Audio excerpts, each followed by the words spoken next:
En este vídeo vamos a explicar cómo descomponer gráfica y analíticamente el efecto total en los efectos sustitución y renta mediante el criterio de Slutsky. En la parte de la izquierda vamos a ir representando la resolución gráfica y en la derecha cada uno de los pasos que debemos seguir para realizar esta descomposición de manera analítica. Suponemos que el consumidor, para el que tenemos que descomponer el efecto total en efecto sustitución y renta, tiene unas preferencias regulares. Esto quiere decir que cumplen los supuestos que estudiamos en el tema 3. Analíticamente, estas preferencias se reflejarán en una función de utilidad ordinal cuya representación gráfica viene dada por un mapa de curvas de indiferencia. Y para unos precios y renta iniciales, el consumidor tendrá su equilibrio en la cesta de consumo E super 0. Ante el cambio en uno de los precios, en este caso el del precio del bien 1, manteniendo constante el resto de variables exógenas, es decir, el precio del bien 2 y la renta, el equilibrio del consumidor se trasladará a una nueva cesta de equilibrio, E super 1. La diferencia entre las cantidades iniciales y finales determina el efecto total que produce ese cambio de precio del bien 1. El primer paso para descomponer el efecto total en efecto sustitución y efecto renta consiste en la obtención del que conocemos como equilibrio de Slutsky. Decíamos en el vídeo anterior que al cambiar el precio de los bienes se producía un doble efecto. Por una parte, al cambiar uno de los precios, el precio relativo de los bienes cambia. Y por otra parte, al cambiar un precio, la renta en términos reales también cambia. Al cambio en cantidades debido exclusivamente al cambio en el precio relativo, manteniendo constante la renta en términos reales, se le conoce como efecto sustitución. Mientras que al cambio en cantidades debido exclusivamente al cambio en la renta real, pero manteniendo el precio relativo constante, se le conoce como efecto renta. El criterio de Slutsky identifica la renta real constante con el mantenimiento del poder adquisitivo del consumidor o de su capacidad de poder de compra. Según este criterio, la pregunta a plantearnos es: ¿cuál sería la cesta elegida por el consumidor si a los nuevos precios éste hubiera mantenido constante la capacidad de compra inicial? En primer lugar, hay que ajustar, por lo tanto, la renta monetaria del consumidor para mantener constante la capacidad adquisitiva inicial, mediante el cálculo de lo que se conoce como renta de Slutsky, y que representamos por Y super S.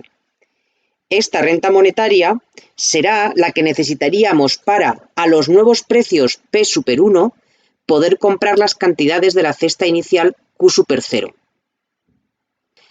En la fórmula de la renta de Slutsky, fijaros que ponemos ambos precios con el superíndice 1, aunque solo uno de ellos se habrá modificado, el otro seguirá siendo el precio inicial constante.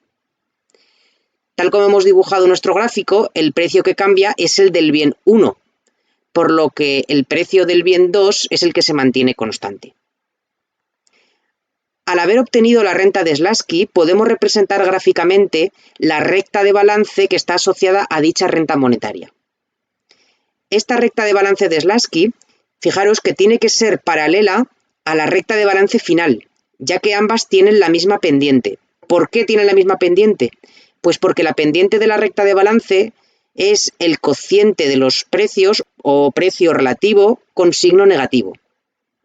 Y tanto en el caso de la renta de balance final como en el caso de la recta de balance de Slutsky, los precios que se han usado para construirlas son los precios finales, por lo que en ambos casos su pendiente es el cociente de los precios finales con signo negativo. Además, la recta de balance de Slutsky pasa por la cesta inicial, ya que una condición en la obtención de la renta de Slutsky ha sido que con dicha renta se tiene que poder comprar la cesta de equilibrio inicial. Por ello, gráficamente dibujamos la recta de balance de Slutsky tal que pasa por la cesta de equilibrio inicial y es paralela a la recta de balance final. Observamos que para esta nueva recta de balance, la cesta inicial ya no es de equilibrio, puesto que no se cumple que en ese punto la curva de indiferencia azul sea tangente a la recta de balance. Y por lo tanto tendremos que obtener un nuevo equilibrio que llamaremos de Slutsky para los nuevos precios y la renta de Slutsky. A este equilibrio se le conoce también como intermedio o ficticio. Este último adjetivo deriva del hecho de que realmente las cantidades que calculemos en este equilibrio no se observan en el mercado. Son cantidades ficticias que únicamente nos ayudan a descomponer el efecto total en efecto sustitución y efecto renta.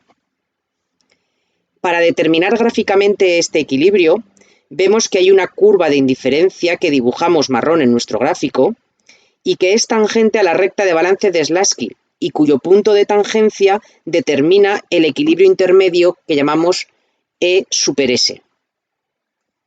Hemos supuesto que nuestro consumidor tiene unas preferencias regulares, es decir, que cumple con los supuestos de la teoría de consumo estudiados previamente. Vimos al estudiar estos supuestos que una de las consecuencias de su cumplimiento es que las curvas de indiferencia no se pueden cortar. Ello implica que en nuestro caso gráfico, la cesta de equilibrio de Slutsky siempre tendrá que estar a la derecha de la cesta de equilibrio inicial. Esta consecuencia va a tener importantes implicaciones en la posterior determinación del signo de los efectos sustitución tanto directo como cruzado. Para determinar analíticamente las cantidades de equilibrio de Slutsky para cada uno de los bienes, debemos tomar las funciones de demanda general de cada uno de estos bienes y reemplazaremos los precios por los precios finales y la renta la sustituiremos por la renta de Slutsky que hemos calculado. De esta manera, las cantidades de Slutsky calculadas lo que nos informan es de qué cantidad demandaría el consumidor si únicamente tuviera en cuenta el cambio en los precios relativos y mantuviera constante la renta real, es decir, mantuviera la misma capacidad de compra que en el equilibrio inicial. En el siguiente paso, una vez calculado el equilibrio de Slutsky, vamos a calcular la descomposición en efecto sustitución y efecto renta. Recordemos que gráficamente ya habíamos visto que el efecto total directo es la distancia o variación entre la cantidad de equilibrio inicial y final del bien cuyo precio cambia, y que denotamos en nuestro caso por T sub 1, 1, al ser el precio del bien 1 el que está cambiando.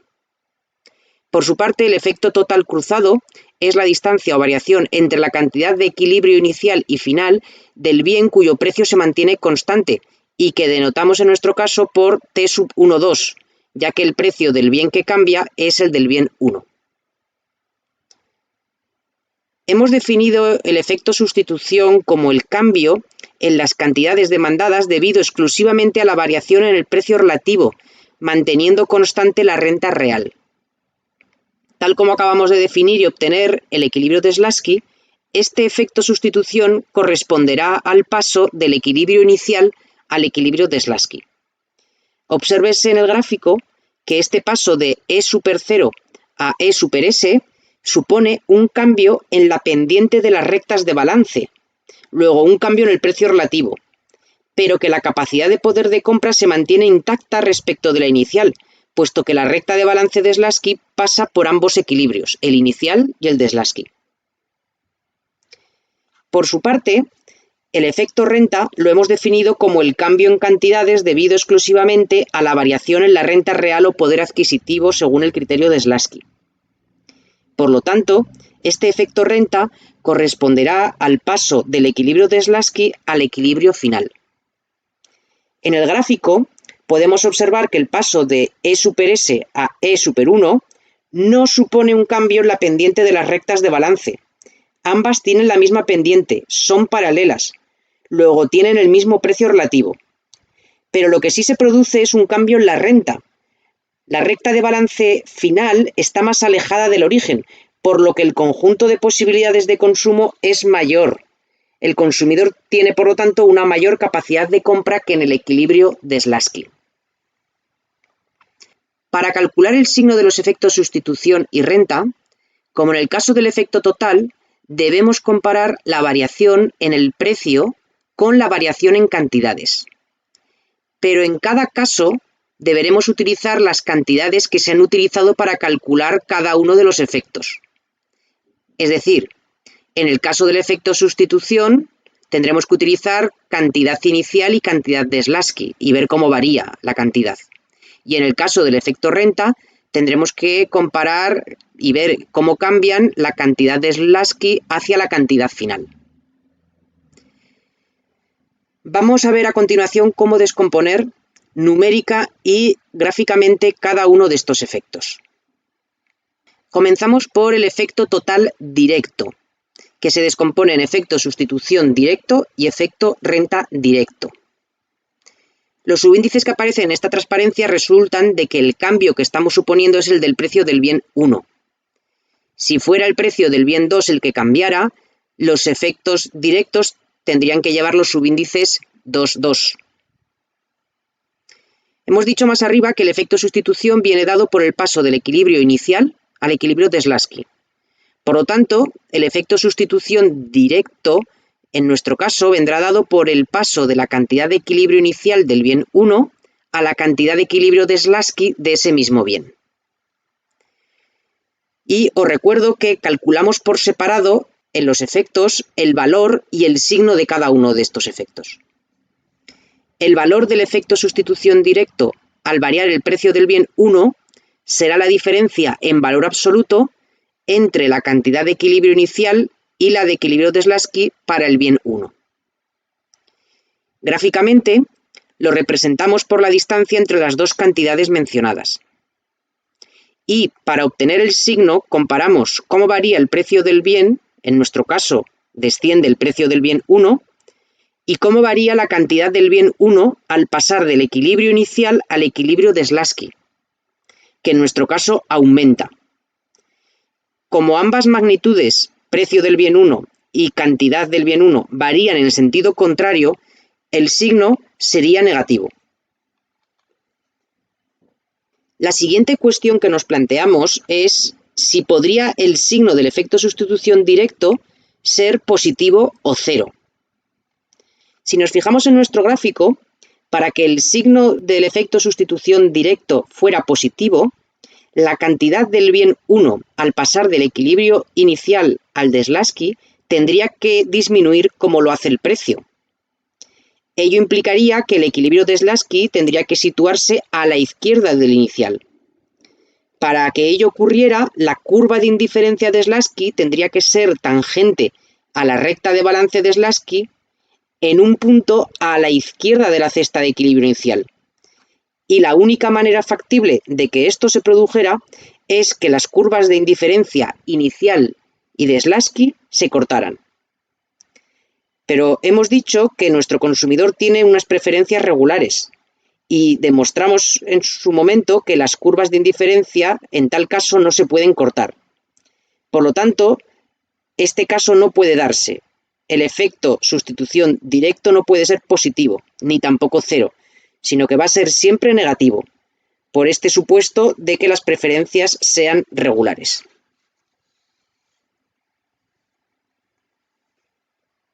Más arriba hemos dicho también que el efecto renta viene dado por el paso del equilibrio de Slutsky al equilibrio final.